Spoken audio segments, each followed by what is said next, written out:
Que la paix et la grâce du Seigneur Jésus-Christ soient avec vous ce matin.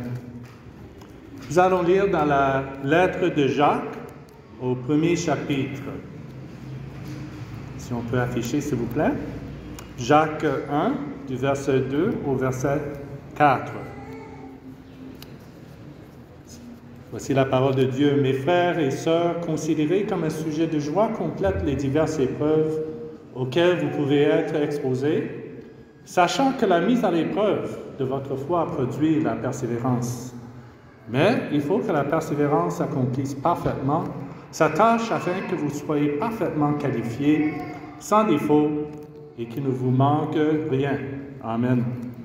Alors le thème de ce mois, comme vous le voyez affiché sur le mur, c'est la souffrance. Il y a 2 semaines, le pasteur nous a parlé de la souffrance qui mène à la victoire.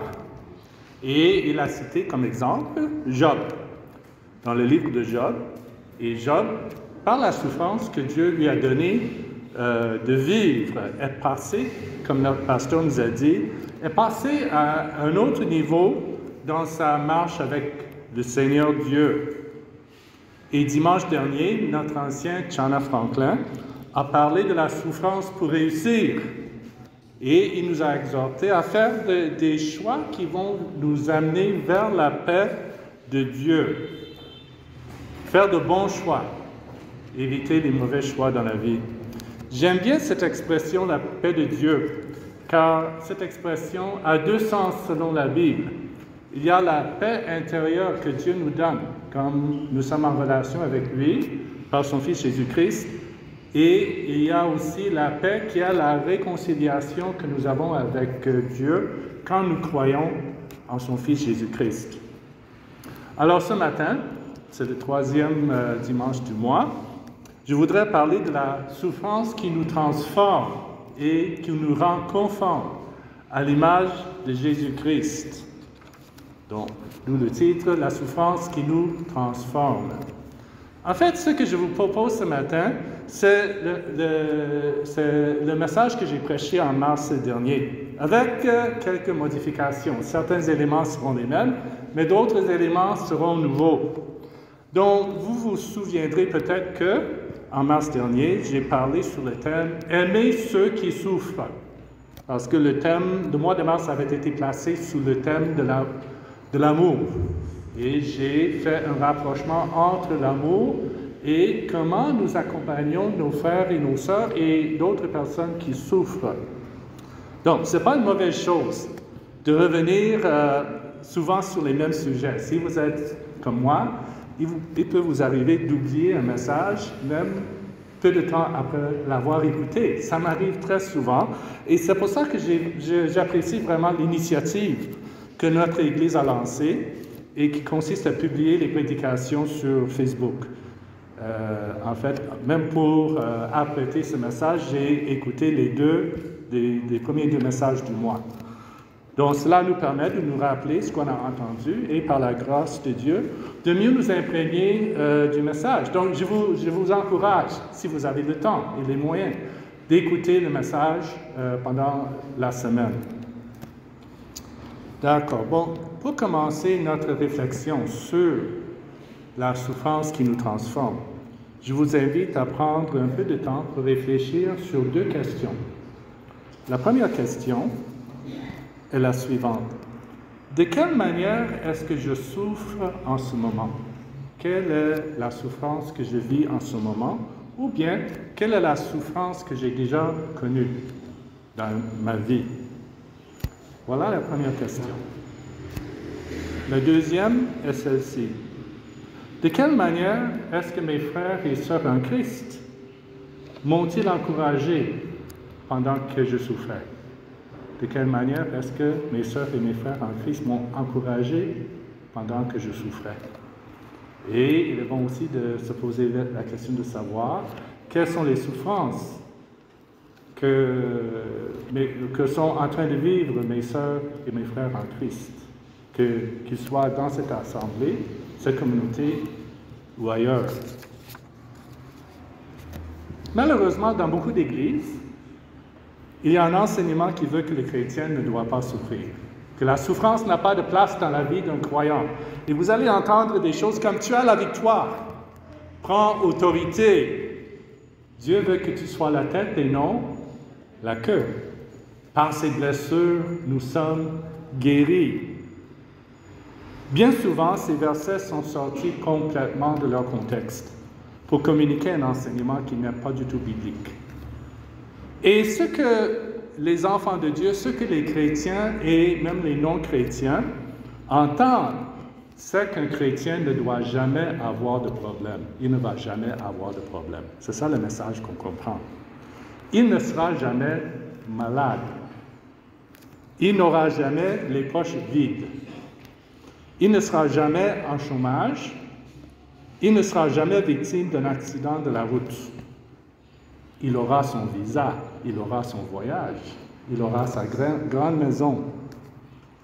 Il aura une santé de fer, un travail bien rémunéré avec tous les avantages qui vont avec. On parle de l'article 2 ici, je pense. Il aura son visa pour l'Europe, ou s'il est vraiment béni pour le Canada.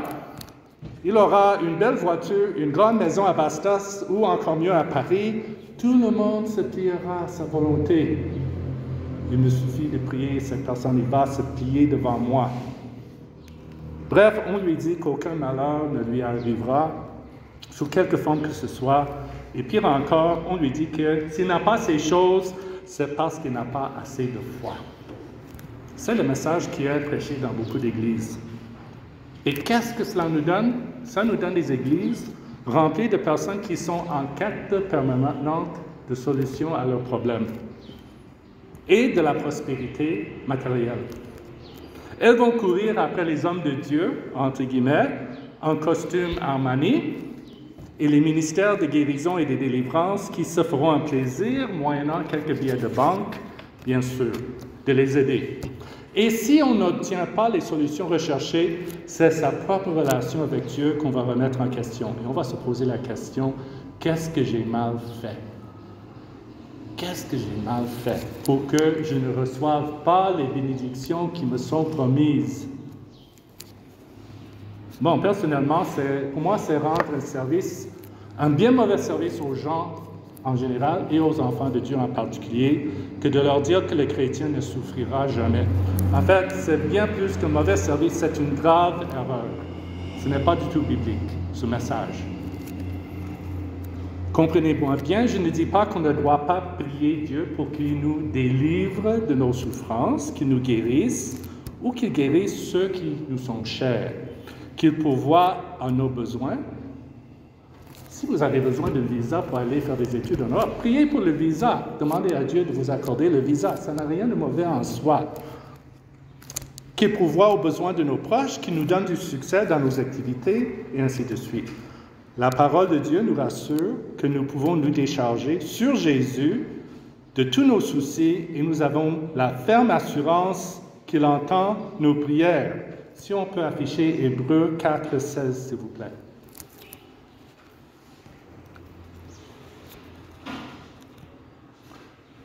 Donc, Hébreux 4:16 nous dit que grâce à Jésus qui a payé le prix de notre péché et nous a réconciliés avec Dieu, nous pouvons nous approcher avec assurance du trône de la grâce afin d'obtenir compassion et de trouver grâce pour être secourus au moment opportun. Voilà une promesse sûre, solide. Nous pouvons nous approcher avec assurance du trône de la grâce et Dieu nous entendra. Et je suis sûr que chacun de nous ici peut témoigner d'un moment où Dieu a exaucé nos prières et même d'une façon miraculeuse, n'est-ce pas? Aha. Et quand il répond, c'est un sujet de joie pour nous-mêmes et pour toute l'Église. Mais si le malheur persiste, nous essayons de réconforter la personne et c'est bien, c'est bien. Mais est-ce qu'il vous est déjà arrivé de vous sentir dépassé par la souffrance de quelqu'un? Il y a des moments où je ne sais vraiment pas quoi dire. Donc, je me contente d'un « Achia, ça va aller ». Et peut-être d'un verset biblique qui me semble convenir à la situation. Ou bien, ce qui est encore pire, on va tout simplement culpabiliser notre frère et notre sœur.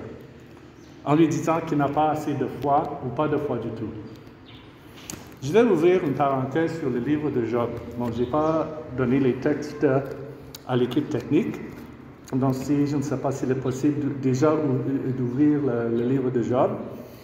Bon, je ne sais pas, le pasteur en a parlé il y a 2 semaines, notre frère Jules Marcel y a fait allusion ce matin. Je ne sais pas si vous avez déjà eu l'occasion de lire le livre de Job, mais juste vous orienter un peu sur la structure de ce livre. En fait, il s'agit, après tout le malheur qui est tombé sur Job, la perte, le décès de ses enfants dans de terribles circonstances, la perte de toutes ses richesses. Ce qui s'ensuit, c'est un dialogue entre 3 des amis de Job et Job lui-même.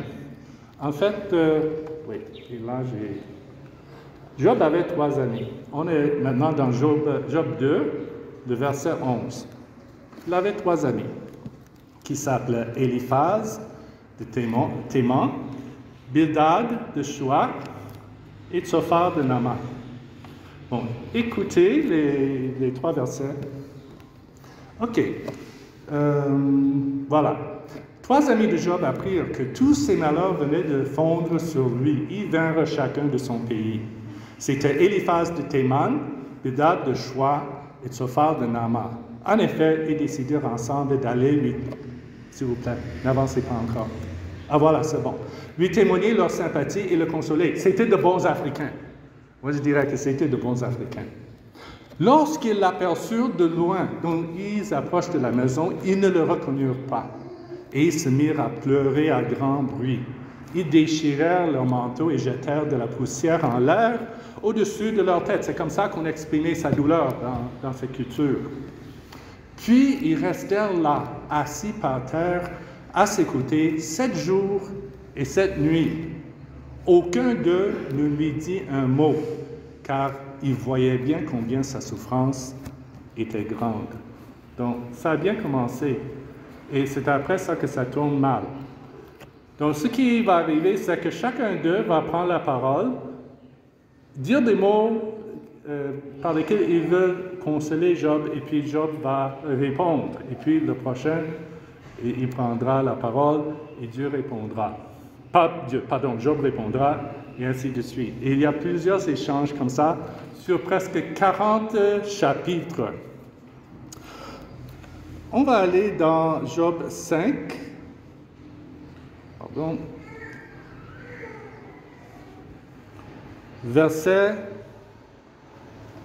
À partir du verset 6. Job 5 à partir du verset 6. Donc ici, ce n'est pas Job qui parle, c'est Éliphaz. Éliphaz a déjà commencé. Il a pris la parole au début du chapitre 4 et c'est Éliphaz qui est en train d'essayer de consoler Job. Et voici ce qu'il dit. Je vais juste lire quelques versets. Il dit ceci, au verset 6. « Le malheur, en effet, ne sort pas de la terre et la misère ne germe pas du sol. Car l'homme naît pour la souffrance comme les étincelles s'élèvent pour voler. Pour moi, j'aurai recours à Dieu et c'est à Dieu que je présenterai ma cause. » On s'arrête là.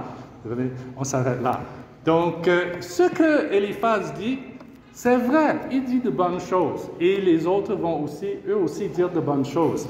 Mais c'est intéressant. Quand je lis le verset 8, c'est comme si Éliphaz disait, « Job, si j'étais à ta place, voici ce que je ferais. J'aurais recours à Dieu et c'est à Dieu que je présenterai ma cause. » Voilà le conseil que je veux te donner. Et je ne sais pas si vous avez un équivalent en français, mais en anglais, on a une expression, on va appeler quelqu'un un Job's comforter, un consolateur de Job. Vous avez une expression comme ça en français? Un Job's comforter, un consolateur de Job. Ça veut dire que tu es quelqu'un qui essaie de consoler et tu n'apportes aucune consolation. C'est comme si tu prends un couteau et tu tournes dans la plaie. On appelle ça Job's comforter en anglais, un consolateur de Job. Quelqu'un qui essaie de consoler et qui n'y arrive pas. Donc, ce qu'on va voir dans le reste du livre, c'est cet échange. Les amis qui essaient de consoler Job en lui donnant des conseils, en disant des choses vraies. Puis Job, en fait, il se plaint amèrement. Chaque fois qu'il prend la parole, il va se plaindre amèrement parce qu'il ne comprend pas ce qui lui arrive, parce qu'il marchait d'une manière juste devant Dieu, il était droit devant Dieu et tous ses malheurs lui sont arrivés. Et ce que vous allez voir à la fin, en fait, du livre, c'est un moment où Dieu va dire à Job, c'est comme Dieu disait à Job, mais tu es qui? Tu te prends pour qui? Moi, je suis Dieu, et c'est intéressant de lire les derniers chapitres. Et Job, il reconnaît, comme le pasteur a partagé il y a 2 semaines, Job est passé à un autre niveau dans sa marche avec Dieu parce qu'il a dit, j'avais entendu parler de toi, maintenant mon œil t'a vu. Donc, il a compris qui Dieu était vraiment. Et puis, Dieu s'adresse aux 3 amis de Job. Des amis qui disaient des choses vraies. Et il les reprend en leur disant, vous n'avez pas parlé avec droiture comme l'a fait mon serviteur Job. Donc voilà, ça c'est un résumé du livre de Job. Ses amis, ils ne comprenaient pas ce que Job vivait et ils essayaient de le consoler. Et en fait, ce qu'on voit là, je pense que ça correspond à une triste réalité qu'on voit de nos jours dans nos églises. C'est que dans bien des églises, il n'existe aucune théologie cohérente de la souffrance. Une façon de faire face à la souffrance, selon la pensée de Dieu et d'une manière biblique. Une façon de voir ce que Dieu accomplit dans nos vies à travers les épreuves qui nous laisse vivre. On fait comme si ça n'existe pas, et malheureusement, on voit certaines églises se vider lorsque les belles promesses, les prophéties personnelles prononcées par les pasteurs ne donnent pas les résultats escomptés. Ce n'est qu'un cuivre qui résonne ou une cymbale qui retentit. En fait, ce qui doit se trouver à la base de notre foi, ce fondement sûr et certain, ce ne sont pas les prophéties prononcées par les hommes de Dieu, mais les saintes Écritures, la parole de Dieu, voilà notre fondement sûr et certain. Et heureusement pour nous, la parole de Dieu ne nous cache rien et nous oblige à regarder la vie telle qu'elle est. Et nous y voyons que la souffrance fait partie de l'expérience du disciple de Jésus-Christ. Donc, je vais maintenant développer cette pensée. Si on peut aller dans Jean 16, s'il vous plaît. Jean 16, 33. Donc ici, Jésus est avec ses disciples et il leur dit ceci. « Je vous ai dit cela afin que vous ayez la paix en moi. Vous aurez à souffrir dans le monde, mais prenez courage, moi, j'ai vaincu le monde. » Prenons courage, parce que Jésus a vaincu le monde. Pour revenir à notre texte dans Jacques, l'apôtre Jacques écrit ceci.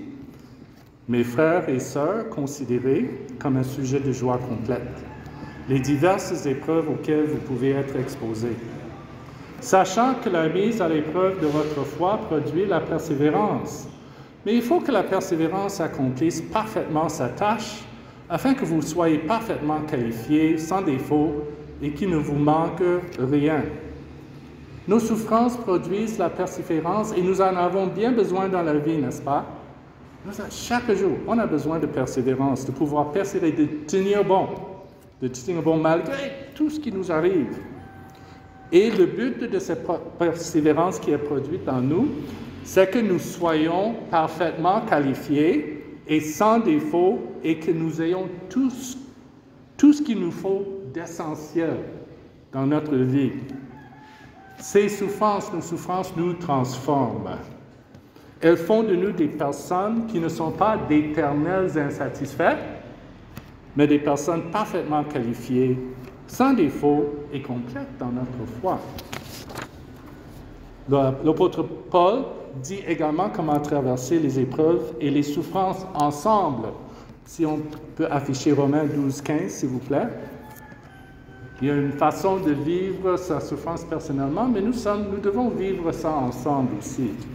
Réjouissez-vous avec ceux qui se réjouissent, pleurez avec ceux qui pleurent.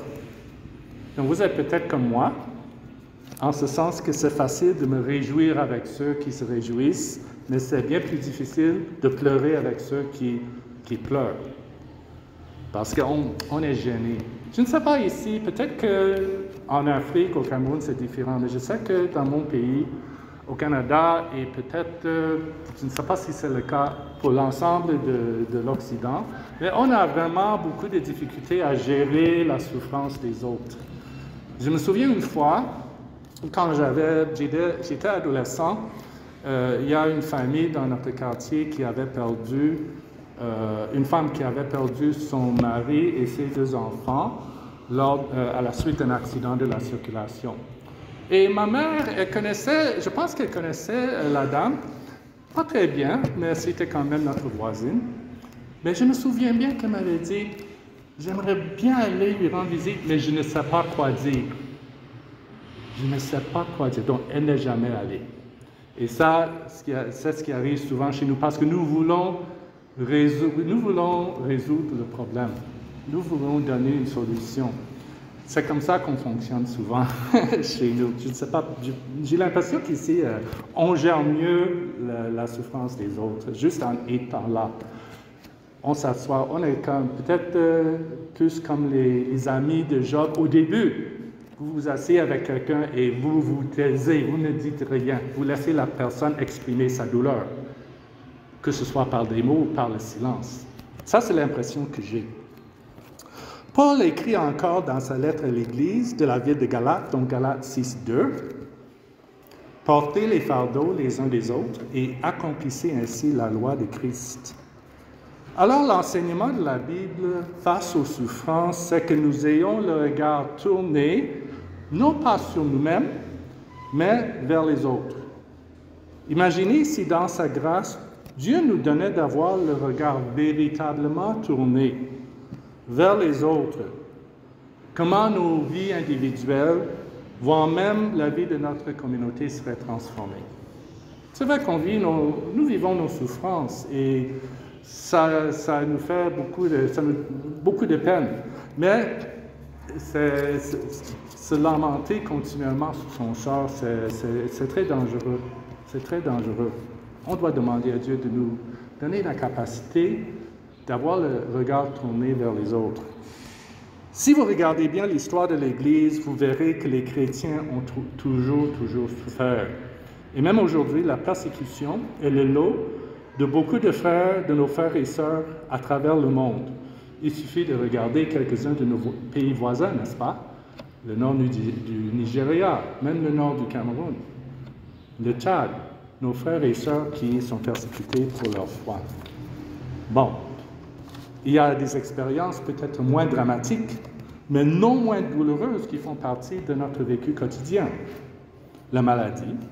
On a notre sœur Edith qui est malade depuis très longtemps et on ne voit pas de solution. Le chômage, les querelles familiales, les troubles conjugaux, etc. En fait, lorsque Paul exhorte aux croyants de la ville de Galate de porter les fardeaux les uns des autres, il reconnaît effectivement que la souffrance, les épreuves et les fardeaux font partie de la vie. C'est le monde, c'est la vie telle que nous la vivons. Ça ne sert à rien de dire qu'il n'y a pas de souffrance, que c'est juste de l'imaginaire, c'est une réalité. Donc le Seigneur est avec nous dans nos souffrances. Et il nous appelle à être ensemble, les uns avec les autres, dans nos souffrances. Bon, nos souffrances ont différentes sources, diverses sources.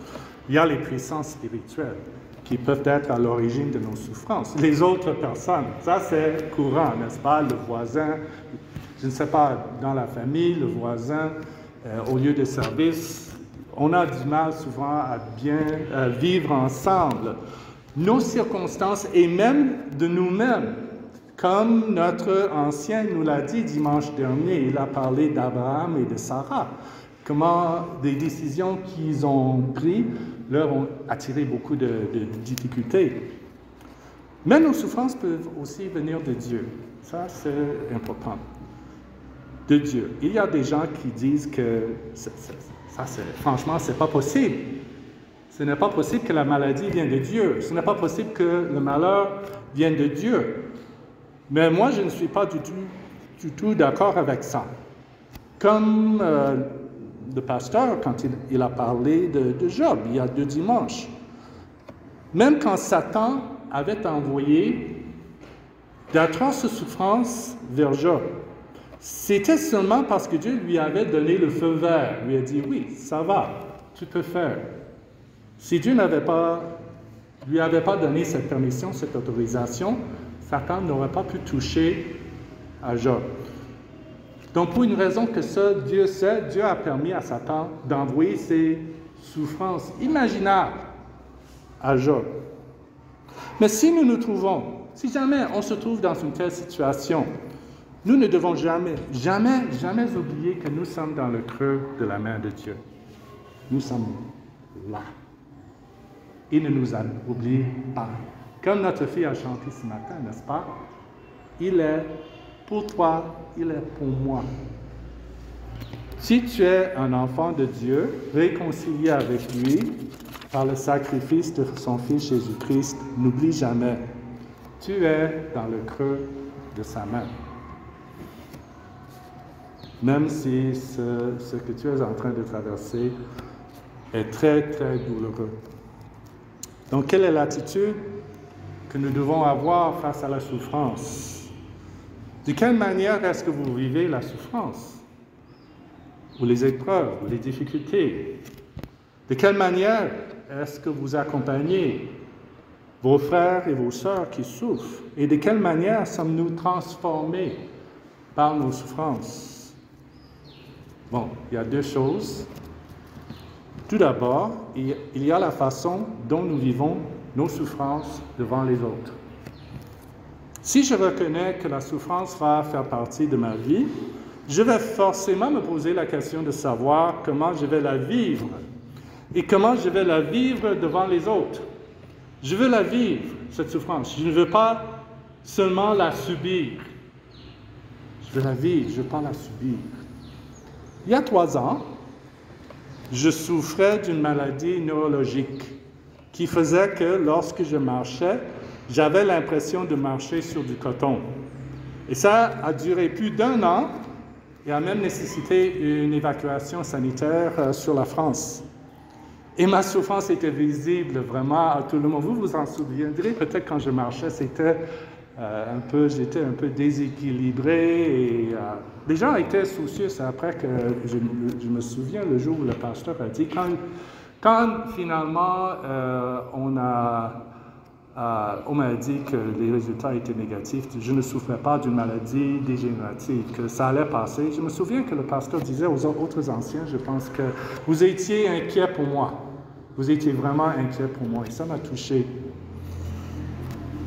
Donc, et puis lundi dernier, j'ai tiré un muscle dans le bas du dos. Donc vous allez peut-être voir ce matin que je marche en me boitant légèrement. C'est ça. Ce sont, les légères difficultés de la vie. En fait, voici ce que nous lisons dans 2 Corinthiens 4, 17. 2 Corinthiens 4, 17. OK, c'est l'apôtre Paul qui écrit à l'église de Corinthe. Nos légères difficultés du moment présent produisent pour nous, au-delà de toute mesure, un poids éternel de gloire. Voilà. Donc,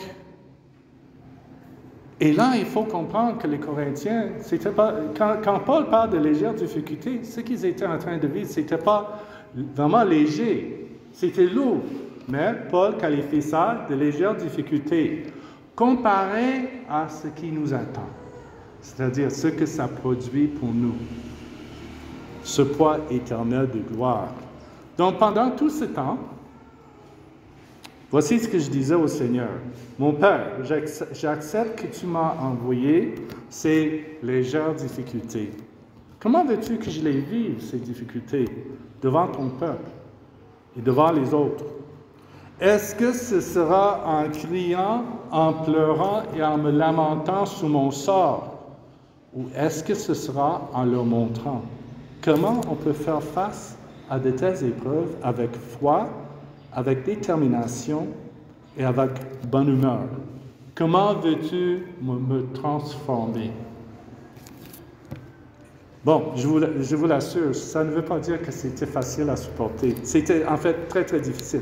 C'est-à-dire la maladie neurologique dont je souffrais. Et je n'hésitais pas à le dire à certaines personnes. Mais les gens me regardaient et je n'hésitais pas à le dire, pardon. Et je me suis demandé, j'ai demandé à Dieu, de quelle manière est-ce qu'il voulait que je vive cette souffrance devant son peuple? Et quelle était l'œuvre que Dieu voulait faire dans ma vie? Quel était ce poids éternel de gloire que Dieu voulait produire dans ma vie pour faire de moi un disciple centré sur Christ, conforme à l'image de son Fils et capable d'aider et d'encourager les autres? Bon, souffrir dans son corps, ce n'est pas une partie de plaisir. Nous le savons tous, n'est-ce pas? Quand nous sommes malades, il nous arrive quelque chose, comme on dirait au Canada, c'est bien plat. C'est pas du tout intéressant.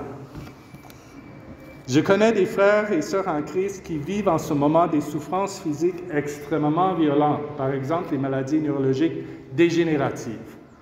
Ma maladie n'était heureusement pas dégénérative. Et après quelques mois de traitement et de kinésithérapie, ça a passé. Mais eux, c'est pour le reste de leur jour, quoi. Mais comme l'un d'eux m'a dit une fois, il s'appelle David, c'était la grâce qui le soutenait. Et sa famille aussi. Alors, il y a ce poids éternel de gloire que Dieu est en train de réaliser en nous à travers nos souffrances, à travers nos épreuves, à travers nos difficultés. Car la vérité, c'est que ce ne sera qu'en éternité que nous serons délivrés parfaitement, complètement de nos souffrances. Mais pendant que nous sommes ici, Dieu fait son œuvre en nous. Il nous donne des richesses. Il nous donne des richesses bien plus importantes que la santé, le travail, les biens matériels, et j'en passe. Il y a d'autres bienfaits dont Paul a parlé. On va afficher Romains 5, 3 et 4, s'il vous plaît. Voici ce que Paul a écrit. C'est dans sa lettre à l'Église de Rome. Bien plus, nous sommes fiers, même de nos détresses, sachant que la détresse produit la persévérance, la victoire dans l'épreuve, et la victoire dans l'épreuve, l'espérance. Et c'est ça que les gens autour de nous ont besoin de voir. Ils ont besoin de voir que nous avons une espérance éternelle qui nous permet de supporter les épreuves que nous vivons ici. Pas pour nous résigner à notre sort. Nous devons faire Quand j'étais malade, je consultais, j'allais chez les médecins. J'ai suivi les traitements qui m'étaient prescrits. Mais finalement, les gens ont besoin de savoir que nous avons cette espérance qui nous permet de supporter les épreuves que nous vivons ici. Ils ont besoin de savoir que dans nos souffrances, Dieu, par sa grâce, nous transforme, il nous donne sa paix. Voilà ce que les gens ont besoin de voir en nous. Voilà la première chose. Deuxièmement, la souffrance crée en nous la compassion. La souffrance crée en nous la compassion pour les autres. Je suis convaincu qu'entre autres choses, la souffrance nous transforme en nous rendant plus compatissants. On va lire deux textes. Romains 12, 15, s'il vous plaît. J'ai déjà cité ce verset. « Réjouissez-vous avec ceux qui se réjouissent et pleurez avec ceux qui pleurent. » Et ensuite, Galates 6, 2, on l'a déjà vu. « Portez les fardeaux les uns des autres et accomplissez ainsi la loi de Christ. » Vous voulez vivre selon la volonté de Dieu? Portez les fardeaux des autres. Quand Dieu me donne de vivre la souffrance d'une façon qui est selon sa pensée, il va également développer en moi un cœur de compassion. Son désir, c'est que, face à la souffrance des autres, je réagisse avec compassion, tout comme Jésus a réagi avec compassion envers ceux qui venaient à lui. Au début de cette année, j'ai reçu un mail de Michael, qui est un frère de mon église au Canada. Bon, il voulait juste me parler des épreuves qu'il était en train de traverser. Chômage. Michael souffre d'une maladie neurologique, donc il est difficile pour lui de trouver du travail. Chômage, difficultés financières, problèmes de santé chroniques. Mais ce n'est pas pour se lamenter sur son sort qu'il m'a écrit. En fait, Michael, il est vraiment très, très solide dans sa foi. Il avait tout simplement besoin de parler à quelqu'un. Bon, parler dans un mail. Tout simplement besoin de s'exprimer, d'exprimer sa douleur.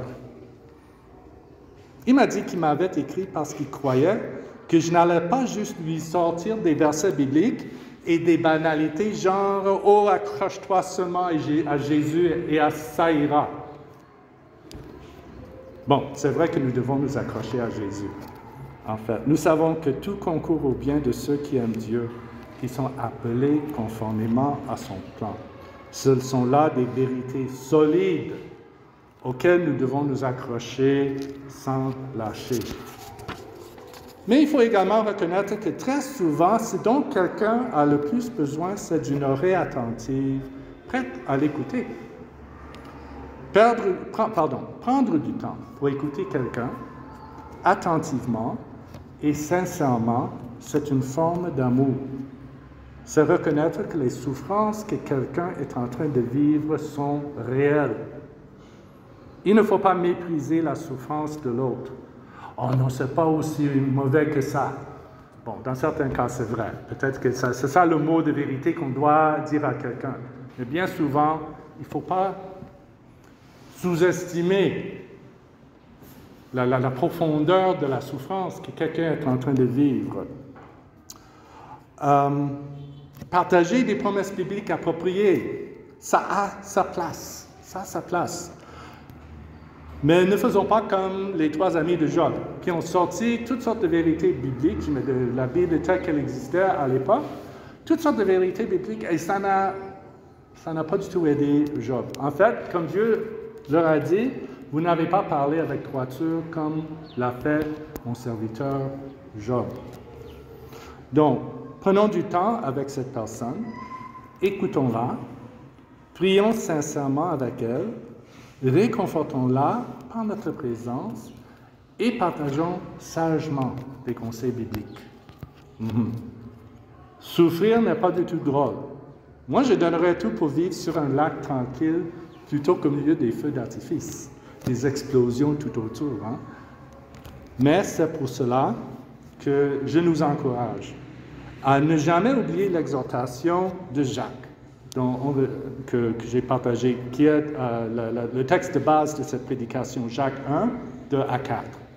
On va le lire de nouveau. Jacques 1. Mes frères et sœurs, considérez comme un sujet de joie complète les diverses épreuves auxquelles vous pouvez être exposés, sachant que la mise à l'épreuve de votre foi produit la persévérance. Mais il faut que la persévérance accomplisse parfaitement sa tâche, afin que vous soyez parfaitement qualifiés, sans défaut, et qu'il ne vous manque rien. En fait, Dieu est en train de nous préparer pour l'éternité. C'est ce que notre pasteur nous a dit il y a 2 semaines. Il nous envoie des souffrances pour que nous